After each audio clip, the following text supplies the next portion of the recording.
This is the fifth lecture of the course, and it's the third one from your book. We've dealt with worldview and with naturalism from Nash's book, and now we're looking at his chapter on Plato. And you can see the years of Plato's life. He's born in the year in the 5th century BC, which is really the golden age of Pericles, at least the beginning of that century. And Athens goes from being very powerful and very successful to being a place where there's a lot of dissatisfaction, such that Socrates winds up being put to death in 399 BC. And he's really a scapegoat. We'll get into that when we get into Krafft's book.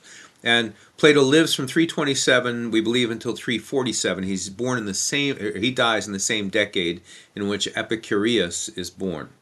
And so, looking forward here, he creates the academy. It's his school, and over the door of the academy, as you enter into it, it says, "None but geometers may enter here." And that's because of his connection to the Pythagoreans. He believes that if you're going to be a philosopher like Socrates was, you do need to be a man or a woman of mathematics, because especially logic corresponds to mathematics. It's mathematical in many ways. So while in Italy, this is from your book, he came in contact with a school of thought known as Pythagoreanism. And that's the Pythagoras with a Pythagorean theory that you learned in geometry. Several features of Pythagoreanism appear prominently in Plato's mature thinking, including mind-body dualism, that you have a body and a mind, the immortality of the soul, and a keen interest in mathematics. Those are just bedrock basic stuff in Plato. His chief protagonist in all of his writings is Socrates, and there are writings out there that claim to be his writings that we believe are not. Nash dealt with that a little bit. Krafft, elsewhere, not in your book, I don't believe, says of him that he was a poet before he became a philosopher, and that when he became a philosopher, it was like a complete conversion to philosophy, and he burned all his books of poetry. But then Krafft says what he couldn't do is he couldn't burn away the poet on the inside. And so he writes in a very artistic manner. He really is truly still an artist in many ways. And he writes in dialogues and trialogues. And by the way, Krafft has quite a number of books where he uses this style. He makes Socrates the interlocutor who is examining all these modern philosophers. So he has Socrates and Hume and Socrates and Kant and so on. They're quite fascinating. So he's copying the style that Plato used. But he writes in these dialogues, and as Nash speaks about, he uses this acronym that one of his students pointed out to him, that it can be created by adding an extra M to his last name. You see in the brackets there, Herman. And so he opposed hedonism, and at that point in time, there's only one kind of hedonism. There's only Cyrenaic hedonism, and so it said that pleasure is the greatest good, and we could define right and wrong by the usage of pleasure. It's kind of the ancient world's equivalent of modern day utilitarianism. However, Plato rejects that because he says there's such a thing as guilty pleasures or evil pleasures. So that can't be the definition of the good. He rejects empiricism. In fact, he rejects it more thoroughly and fully than pretty much anyone else does. Empiricism being the view that there's nothing in the mind that isn't first in the senses, and we'll get into that. He also rejects relativism, both in its ethical and also in its epistemological forms. So he believes there's a real right and wrong, or righteous behaviors and vicious behaviors. And he also believes that there's real knowledge that everyone cannot help but know, that it's not that this is right or true for me and that is right or true for you. We'll deal with that a little bit as well. Materialism and mechanism kind of are both aspects of the same thing, as is naturalism. They tie into what chapter 2 in your book dealt with when it dealt with Democritus and Democritus's view of things. I didn't really unpack that in the video that I created for chapter 2 because I was dealing with a form of naturalism or materialism that you're most likely to encounter, and that's that which comes to us through not science but scientism. When people make science a totalizing system and they repudiate anything having to do with the spiritual, then they wind up in that kind of a direction, like where Democritus went. The reason I didn't unpack Democritus to you, by the way, and it was in your reading, is I don't think that's something you're going to remember a year from now. A year from now, you're going to remember the name Democritus, and you say, oh yeah, I read something about him before. But it's not a live issue in today's world, but the scientific naturalism we dealt with is. So he rejects materialism, the idea that he's just a material world, think about in terms of Madonna's song, I'm a material girl living in a material world. He rejects that. He doesn't believe that that's all that's going on. He rejects mechanism. That's the movement of the particles of the atoms in Democritus, and them just being like pre-programmed. He rejects that idea as well. He does believe there's such a thing as freedom. He certainly rejects atheism. It's hard to pin down what his view is with regard to God, but the two places to go for it is the Republic, the form of the good. You want to read that. You want to get a hold of the Republic and read about the form of the good, and especially his analogy of the sun being like unto God, essentially. And then also in the Timaeus, he has the demiurgos, or the demiurge, and that's the craftsman, the one who makes everything. We're going to see his illustration of the kitchen that comes later on. This is Nash's illustration explaining what Plato's talking about when he talks about the demiurge. That comes a little further on in this chapter. And so he is not an atheist by any means, and he rejects naturalism. He didn't know this terminology that Nash created of nature being this closed box. But he certainly didn't think that such a thing existed because he believes in the world of the forms and also this world. Okay, moving along. Need to go fast with this. He's a dualist with regard to metaphysics. So he thinks, I just said it, the world of the forms and our world. He's a dualist with regard to epistemology. He thinks there's both understanding, that's using your reason and knowledge, and then there's also dialectic, that's your perceiving, purely intuiting the things that you already know from the world of the forms. And we'll get into that. And then he's a dualist with regard to anthropology. We're not just bodies, we are also soul and body. The world of the forms, I would encourage you to think of it this way. It was helpful to me when this was explained to me because I know his idea of the world of the forms isn't true. At least I believe biblically that it isn't true. However, think of it as a thought experiment or a trial balloon. He's saying, this is the way I think things work because this is the differences I see in my world between perception and reality. So in his view, there is this world of the forms, and he's trying to get at that which is the perfect, which exists ultimately in the world of forms and not in this level of existence. And he tries to get to it by way of definitions. So he's looking to understand what things are. Famously in the Republic, it begins with him kind of being at a party, and he's there and he's going to get into a discussion about whether might makes right with Glaucon, who's Plato's brother, and with some others. But before that happens, he has a discussion with the father of the host of the party, and that father is a famous legal philosopher. And there's this famous go-round that takes place between them about justice, because he being Socrates wants to understand what justice is, and so he asks him to define justice. And the man says, well, justice is, everybody knows what justice is, to which Socrates, of course, responds, well, then, of course, you know what it is. And he says, yes, it's to pay back what you owe. And Socrates has to only think for just a moment before he comes up with a defeater for that definition. And he puts it forward, and he says, well, that's not justice, right? Because here's a situation where that you wouldn't want to do that. And the man realizes Socrates has got him, but he doesn't want to get in a match with Socrates because he knows he's too bright for him. So he just says, "Bye, Socrates. Have a nice party." Essentially, and we're going to see in the Euthyphro dialogue how he does the same sort of thing with piety. He wants to understand what piety is, and so he's not just doing what children do when they ask you why, which can completely exhaust your worldview. I'm a father of 4 children who are now grown, a grandfather of 14 grandchildren, and I have a whole bunch of alphabet soup behind my name, and my youngest grandchild can completely exhaust my worldview just by asking me that one word 5 times in a row about any subject. I'll finally reach the place where I have to say, just because I don't know beyond a certain place. And so Socrates isn't just doing that. He's really trying to find out the essence of things. Okay, so this is Nash's diagram of how he pictures reality. There's this upper world of the forms, and it's trans-spatial and trans-temporal. and it's the perfect level of existence. By the way, we were there before we came into this world, and so all of our knowledge of categories and things is a remembrance of the things we knew in the world of the forms. This is his view of how things came about. Okay, the lower world, that's where we live right now. This is the world of the particulars, not of universals. We look at particular things and try to identify something by means of the components that make it up, and that's the world that's hung in space and time. So there's the form of a creature or a thing or a characteristic. People do this with, I think in your book, Nash does it with hoarseness, to be like a horse.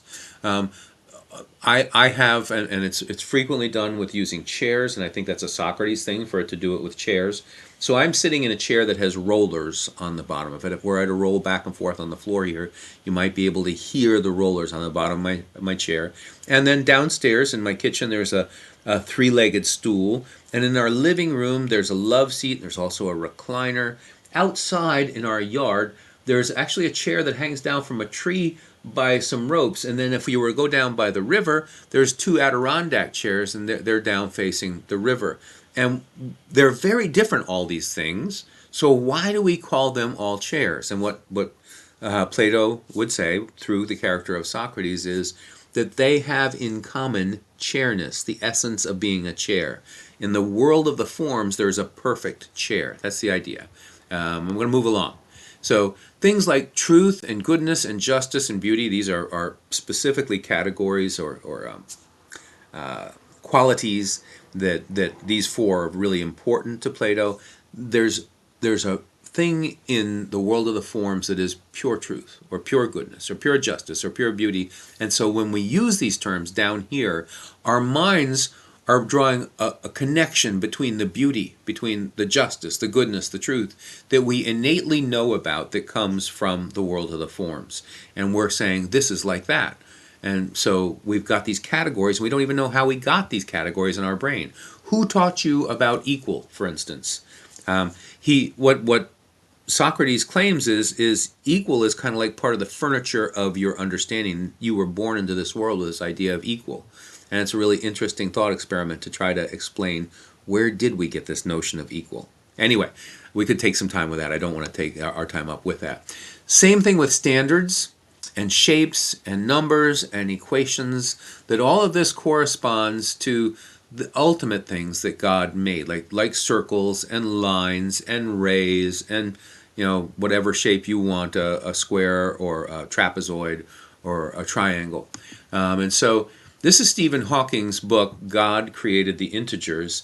And the title that he used for that book is from a quote that comes from the 19th century German mathematician Leopold Kronecker, who said that God created the integers, all the rest is the work of man.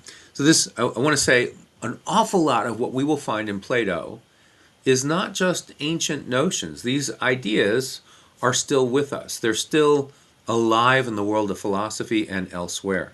I hit the pause button for just a second and say, if you want to read a really interesting book on your own in the world of philosophy that deals with a number of different areas of philosophy and is entirely Platonic, read Iris Murdoch's The Sovereignty of the Good.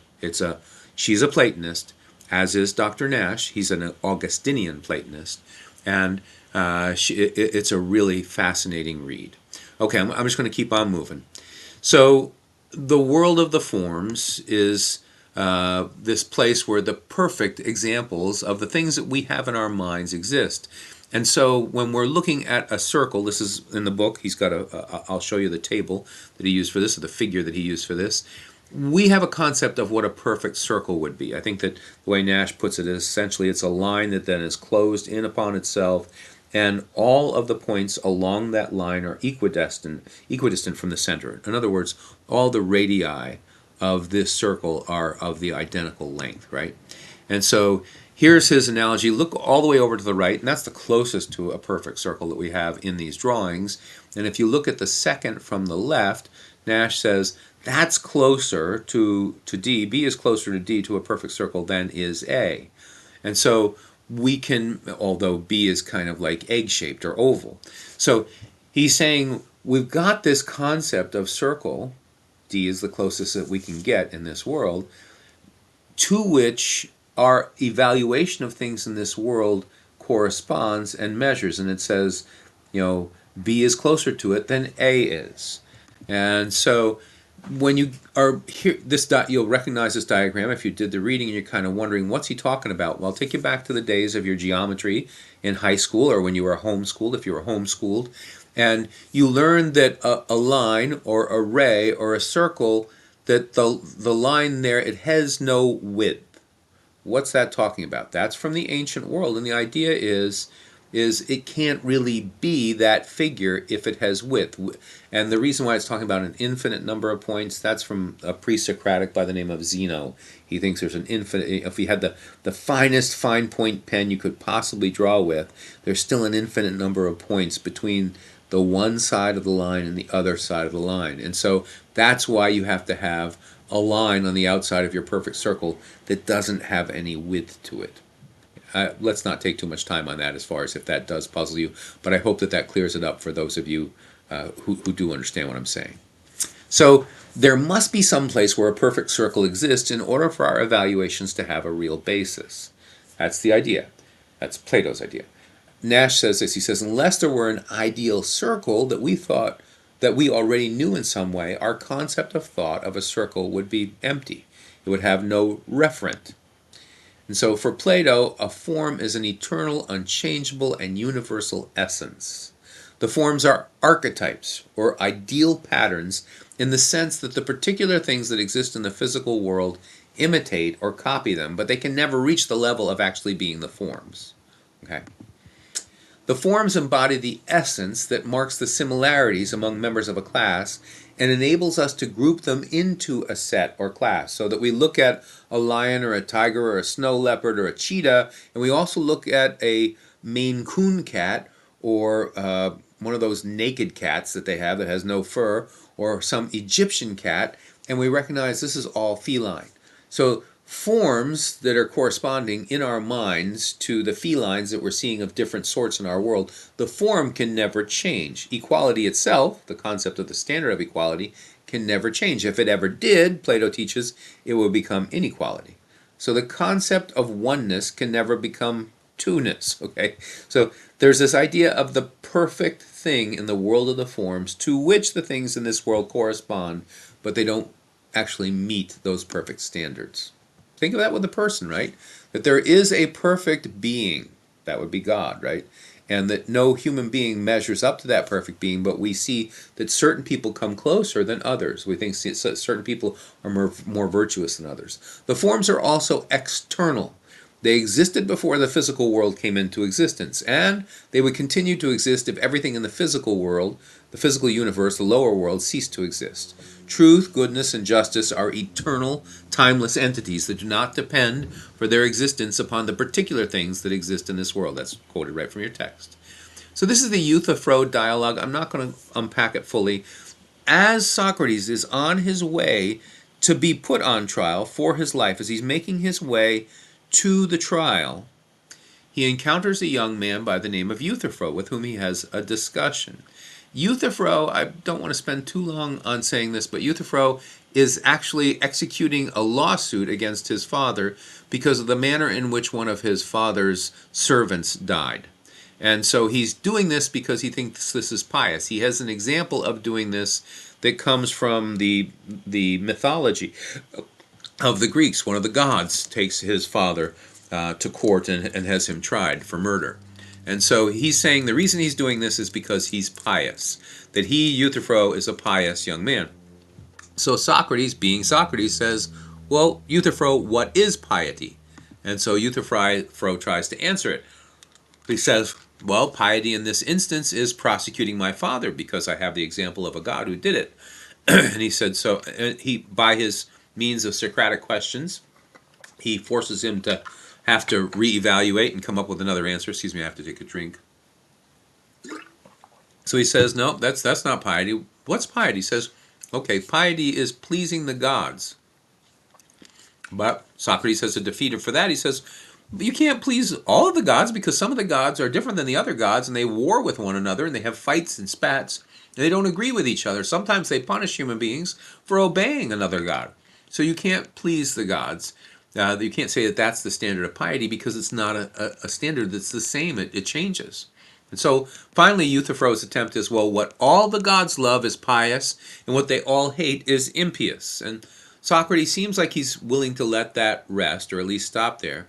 But as he starts to head away, he turns back and he says to Euthyphro, he says, is something pious or good because the gods will it, or do they will it because it is good?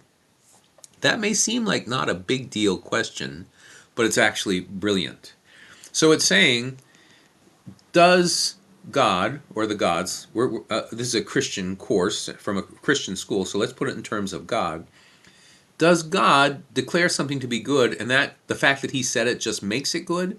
Or is there some standard called good to which God must conform? And if there is, then it's kind of maybe outside of or higher than God.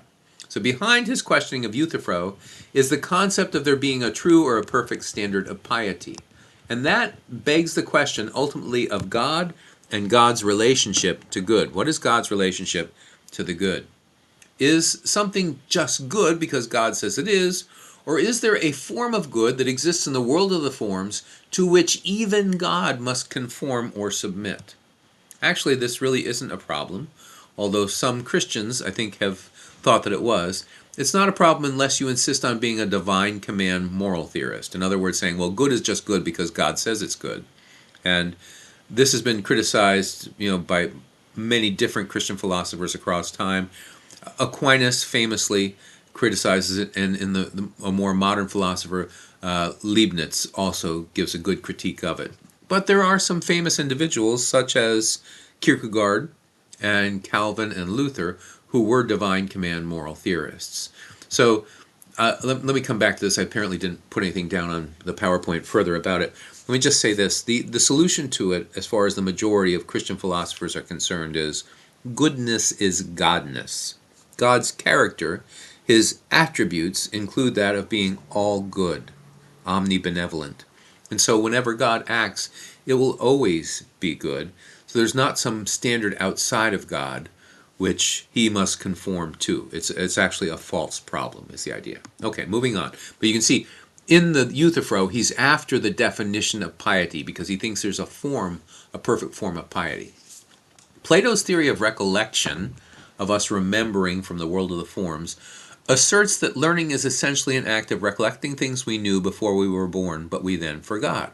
True knowledge, says Socrates, is knowledge of the eternal and unchanging forms that underlie perceptible reality. For example, we're able to perceive that two sticks are equal in length, but unequal in width only because we have an innate understanding of the form of equality. That is, we have an innate understanding of what it means for something to be equal, even though no two things we encounter and experience are themselves perfectly equal. So this is his idea of innate knowledge.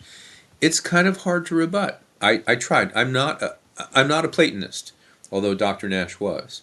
I lean more in an Aristotelian direction. He used to tease me about that.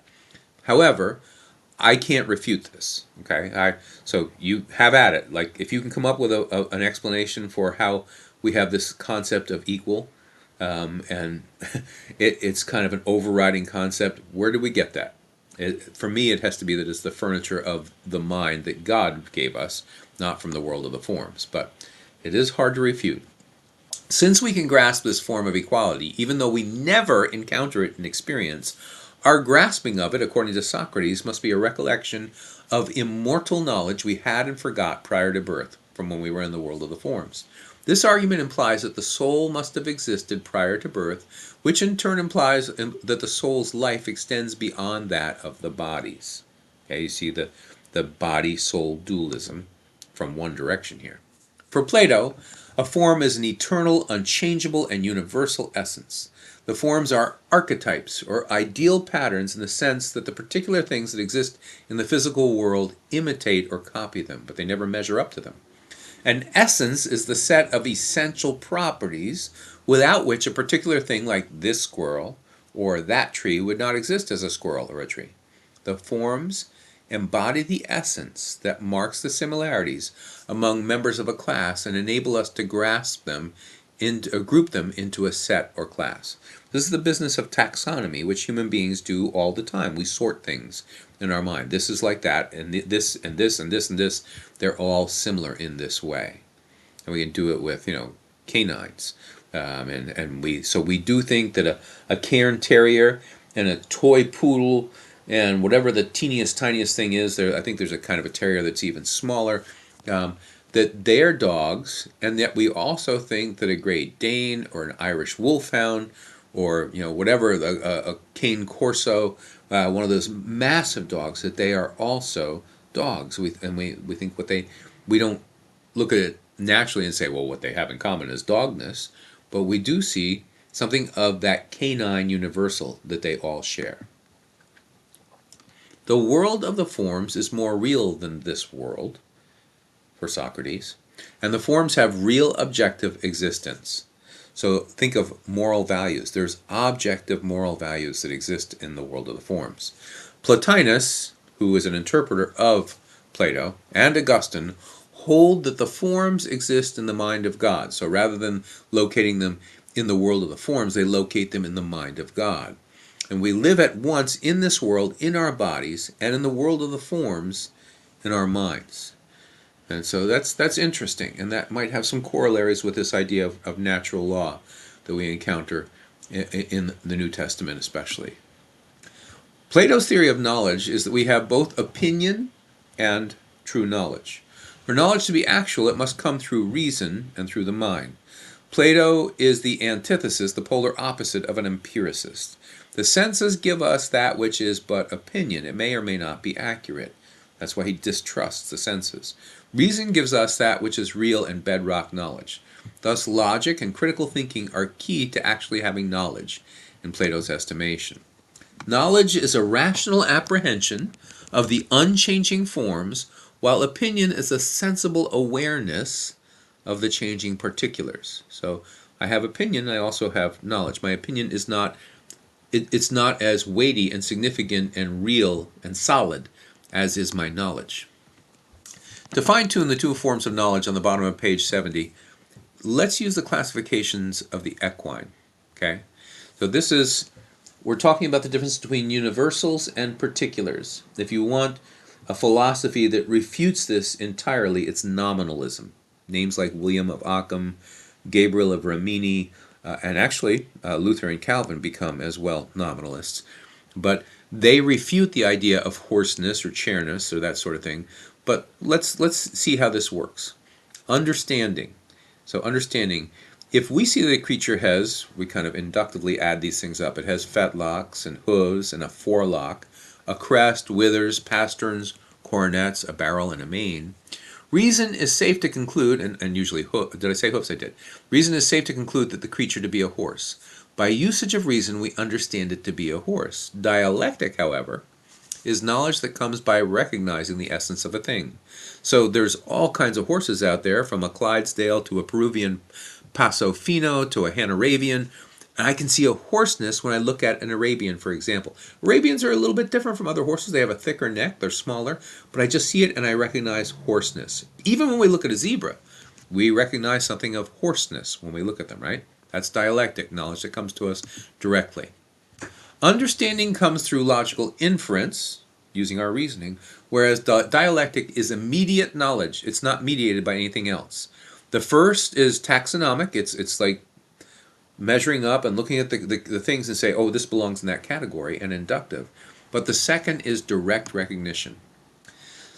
So this is his allegory of the cave. I have 3 different slides, just trying to give it to you. Look at the left. They're kind of in the dark, but behind that wall where you see those men standing and holding a jar and a pig and a tree, look down in the dark below them, and there's 1, 2, 3, 4 individuals who are chained to that wall. And they're looking and they're seeing the shadow of those things held up with the fire creating shadows out of them. And what he's saying is the things that we see in this world are like that. This is the analogy of the cave. Also look and see that there's an exit out of the cave to the right, because that's important in his story of the cave. The person who goes to the world of the forms and sees the things in the world of the forms, when he comes back, Socrates is saying basically, I'm like that. He comes back to this world to tell people about it. He gets rejected. They don't want to believe that what they're seeing is not the real form of things. They're just seeing these shadowy kind of things. So this is another version of it. It looks like almost like a projector in this picture as the light shows them the shadows of these things.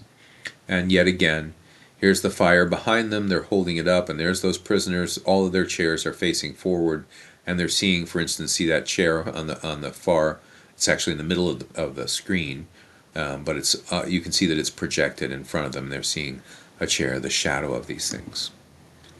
So Plato's allegory helps explain why so many humans have such difficulty appreciating his doctrine of the ideal world. It clashes with one of our most basic paradigms, that the world apprehended through our senses is the only world that exists. And we know already that that's not true. While you're sitting here listening to this, neutrinos are passing through your body, and all kinds of things are going on around you. And things in the room around you are being held together by either covalent or ionic bonding. And there's light of all different colors that you can't see in the room, and sounds that you can't hear in the room where you are.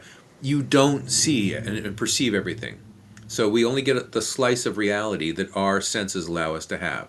Halfway through this paragraph, suddenly someone tells them that the world of the senses is not real, and there's another more real world behind and above them. But they cannot understand because they're slaves to their senses. And so they continue to live and think as though the only real world is the one they see, hear, touch, and smell. And so this is why, if I just believe my senses, there's an ignorance there. Even from a non-Platonic standpoint or a non-biblical standpoint, it's just there's an ignorance. We only get this little slice of reality, and all human beings should realize that. In order to appreciate his point, this is Nash, about the existence of a higher world, a kind of philosophical conversion is necessary. A conversion that breaks the empiricist paradigm. Empiricist is there's nothing in the mind that wasn't first in the senses, that enslaves the human race. We need to turn away from the objects of sensation, the shadows in Platonic terms, to the light and begin an ascent, go out that door, up to the world of the real things, of which we're just seeing shadows, and begin to ascend to the highest reality of all, that which Plato symbolizes under the figure of the sun, the world that is sunlit above. And so I'm not saying that Plato's right, but I'm saying there are things you can understand why early Christians found things in Platonism, most of it mediated through the person of Plotinus and his writings, to correspond with things that they find in the Word of God. Here's 2 Corinthians 4:17, one of my favorite passages in the Bible, verse 18, while we look not at the things which are seen, but at the things which are not seen. For the things which are seen are temporal, and they're changing all the time, but the things which are not seen are eternal. Or let's go over to the book well, I want to go over to Hebrews. I guess I'll end with Hebrews here. So dialectic, the divided line up above, that's direct knowledge. Knowledge and understanding, this middle line here, that's what we get by our reasoning. And then there's a division in our knowledge between belief, which about the shadows, and conjecture about the shadows. This is opinion. So he has a pretty complex epistemology. For the believer, Nash thinks that the ancient motto, in your light we see light, in lumine tuo videbimus lumen, provides a helpful insight here. This is from Psalm 36. In other words, our innate knowledge is an aspect of the Imago Dei and its relationship to its maker. Nash did his doctoral work on Augustine's theory of knowledge, and he has a book called The Light of the Mind, which is really quite wonderful, where he does unpack this. And so this is the Platonism that comes to us through the filter of Augustine, but it does tie together with things in the Word of God. So just kind of summing up, there's the world of the forms. Socrates is in search of definitions, things that would really pin things down. There's the difference between universals that we can see, like chairness or horseness or humanness, versus particulars, those aspects that collectively help us to categorize what we see. There's the analogy of the cave. There's his message, trust your reason, not your senses. And then there's the kitchen. We're going to get into the kitchen, which is matter and forms, the space-time receptacle, and the craftsman or demiurge who's working with these things. So here's his conditions for creation. We have to have matter. We have to have the forms in the world of the forms. There needs to be the space-time receptacle. That's where we are. And there has to be God or the craftsman or the demiurge at work. So the matter, that's why he uses this terminology of a kitchen. The matter is the ingredients. The forms are the recipe for what a horse is, or what a person is, or what justice is. The space-time receptacle is the oven in which these things are being cooked or processed or baked, and so things come out in our world and we see where they fit. And the craftsman or the demiurge is the god character or the baker. Okay, candidates for Socrates' concept of God are the good of the Republic, as I've already said, and the demiurge or craftsman of the Timaeus. The conception of the good in the Republic is perhaps the closest that any human came, this early in history, to a fully theistic conception of God outside of Judeo-Christianity. That's Nash saying that. Plato is a dualist with regards to humans, but a tripartist with regard to the soul itself. It's really an interesting analogy. I find it helpful. I feel like my soul is like this. He conceives the soul as a charioteer driving two winged steeds. One is concupiscent or appetitive, it's lustful, whilst the other is well bred and noble.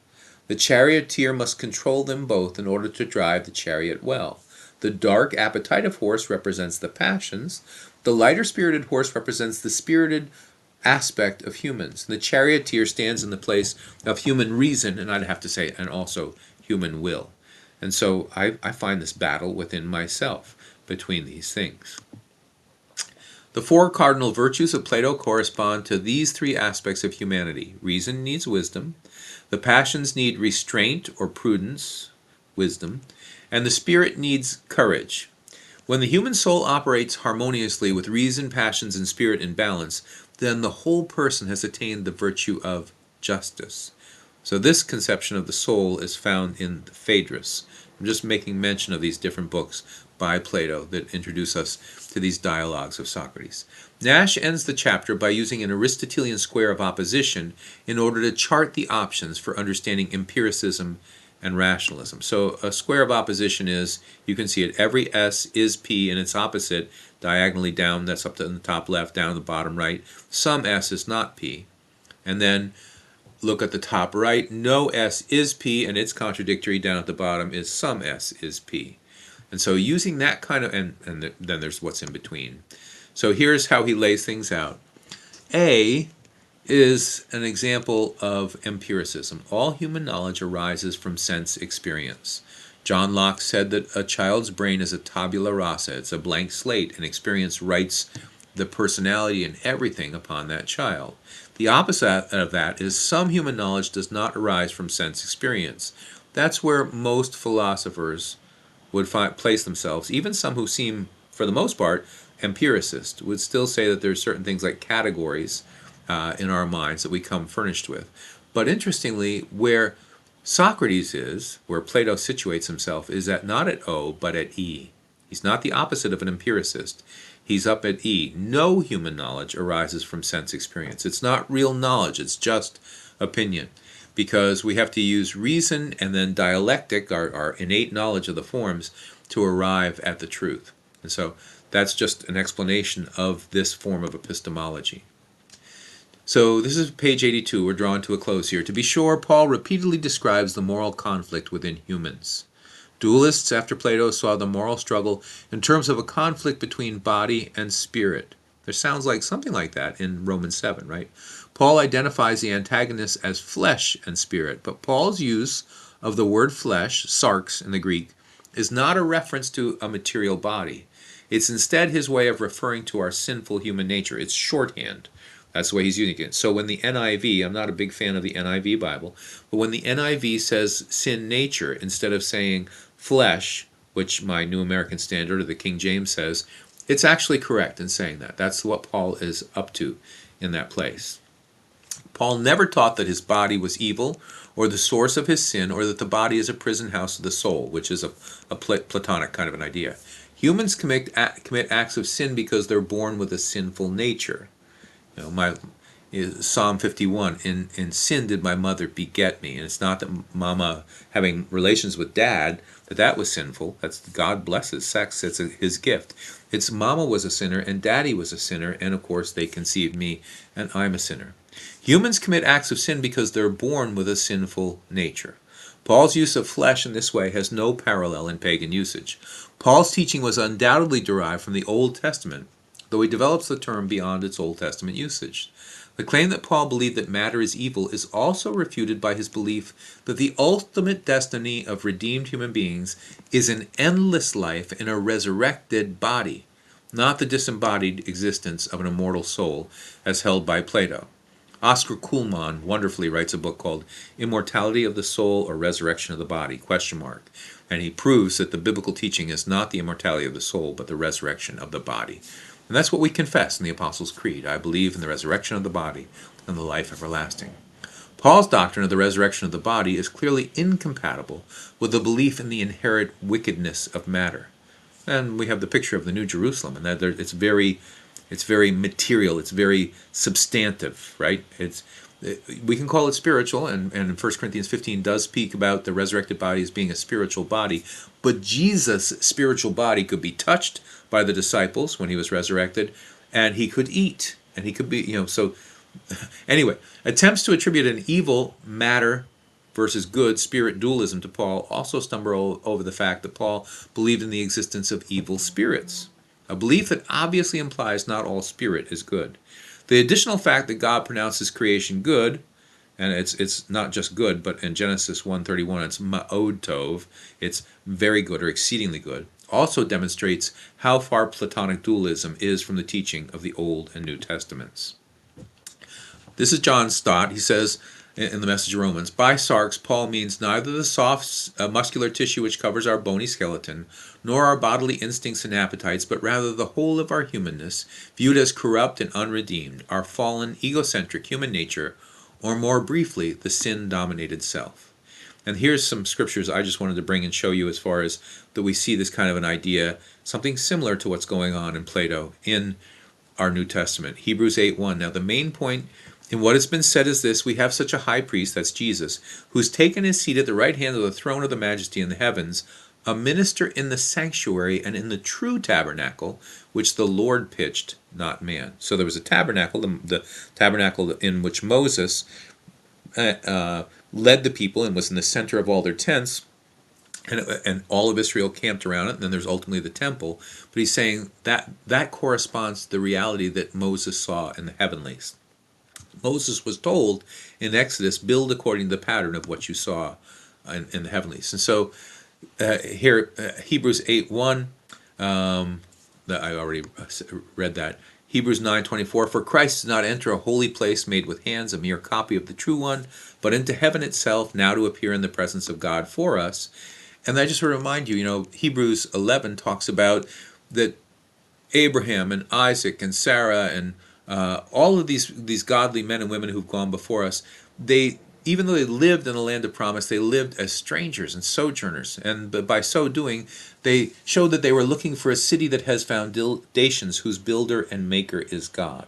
So they dwelt in this world with the promise of a promised land, but not thinking that it was as material as we would have otherwise have perceived had they not lived the way they did. And interestingly, Hebrews 12:28, therefore, since we received a kingdom which cannot be shaken, let us show gratitude by which we may offer to God an acceptable service with reverence and awe, for our God is a consuming fire. So Psalm 46 has this picture of, in the first few verses, the first three verses, everything's all in upheaval, the mountains are sliding into the heart of the sea, and then there's a Salah, and there's the statement that there is a river whose streams make glad the city of God. God is in the midst of her. She will not be moved. And so this kind of a contrast between this world of change and there being a world where there is no change is a biblical idea. And so this could explain, and there's a lot of parallels, between biblical worldview and some of the things that we find in Plato. There's not a one-to-one correspondence by any mean, though. So, okay, I think that's the end of our lecture.